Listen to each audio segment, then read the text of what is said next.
ಒಂದ್ ಮಾವಿನ ಮರ ತುಂಬಾ ಅಳ್ತಾ ಇತ್ತಂತೆ. ಪಕ್ಕದಲ್ಲಿರೋ ಮಾವಿನ ಮರ ಕೇಳ್ತಂತೆ, ಯಾಕೆ ಇಷ್ಟು ಅಳ್ತಾ ಇದೆಯಾ ಅಂತ.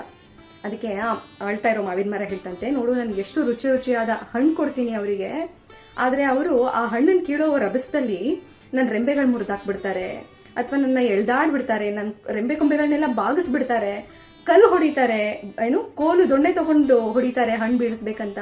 ಅವ್ರಿಗೆ ಅನ್ಸೋದಿಲ್ವಾ ನಾನು ಇಷ್ಟು ರುಚಿಯಾದ ಹಣ್ಣು ಕೊಡ್ತೀನಿ, ನಂಗೆ ನೋವು ಕೊಡಬಾರ್ದು ಅಂತ ಅಂತ ಹೇಳ್ತಂತೆ. ಅದಕ್ಕೆ ಈ ರುಚಿ ಇಲ್ಲದೆ ಇರೋ ಹಣ್ಣನ್ನು ಕೊಡೋ ಮಾವಿನ ಮರ ಹೇಳ್ತಂತೆ, ನೋಡು ಯಾರೇ ಆದ್ರೂ ಅಷ್ಟೇ, ಅದು ಮನುಷ್ಯ ಸಹಜ ಗುಣ. ನೀನು ಅವ್ರಿಗೆ ಏನ್ ಕೊಡ್ತೀಯಾ ಅಂತನ್ನೋದು ಅವರಿಗೆ ಮ್ಯಾಟ್ರ್ ಅಲ್ಲ. ಅವ್ರಿಗೆ ಬೇಕಾದದ್ದು ಅವ್ರಿಗೆ ಸಿಗ್ಲೇಬೇಕು, ಅವ್ರು ಅನ್ಕೊಂಡಿದ್ದು ಆಗ್ಬಿಡ್ಬೇಕು ಅಂತ ಅನ್ನೋದು ಅವ್ರ ತಲೆಯಲ್ಲಿರುತ್ತೆ.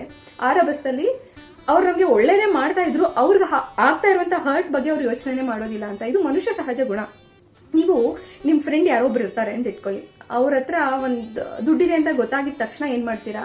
ಅಯ್ಯೋ ನನ್ಗೆ ಇಷ್ಟ ಸಾಲ ಇದೆ, ಅವ್ನು ನನ್ಗೆ ಹೆಲ್ಪ್ ಮಾಡ್ಬೋದಿತ್ತಲ್ವಾ, ಯಾಕೆ ಮಾಡ್ಲಿಲ್ಲ ಅಂತ ಅವರನ್ನೇ ಬ್ಲೇಮ್ ಮಾಡೋಕೆ ಶುರು ಮಾಡ್ತೀರಾ.